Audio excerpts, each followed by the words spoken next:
Je suis allé à un rendez-vous à l'aveugle à la place de mon ami. L'homme que je devais rencontrer était un milliardaire, mais il souffrait d'une allergie aux femmes. Dès qu'une femme le touchait, des plaques rouges apparaissaient sur son corps. Sa respiration s'accélérait, et son état pouvait devenir critique. Il devait constamment dépendre de médicaments. À cause de cette étrange maladie, il ne pouvait pas se marier. Son père était très inquiet. C'est pourquoi il organisait jusqu'à 66 rendez-vous à l'aveugle par jour pour lui trouver le véritable amour.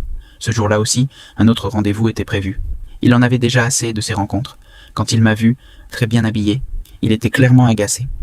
Mais par politesse, il m'a tendu sa carte de visite. Lorsque j'ai voulu la prendre, j'ai accidentellement touché sa main.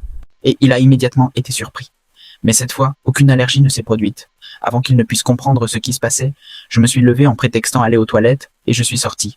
J'ai immédiatement appelé mon ami et je lui ai dit que cet homme était en réalité mon patron. Si je l'avais su plus tôt, je ne serais jamais venu. C'est là que j'ai compris que je n'étais pas la véritable personne attendue. Mon ami m'avait volontairement habillé ainsi pour gâcher le rendez-vous.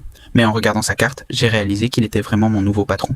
S'il découvrait que je faisais semblant, je pourrais avoir de gros problèmes. J'ai donc dû retourner à la table. Maintenant que je savais qu'il était mon patron, j'étais très nerveuse. De son côté, il se demandait encore s'il m'avait vraiment touché. Soudain, il m'a embrassé pour tester s'il aurait une réaction allergique, et étonnamment, il n'en a eu aucune. Sans hésiter, il a décidé qu'il voulait m'épouser.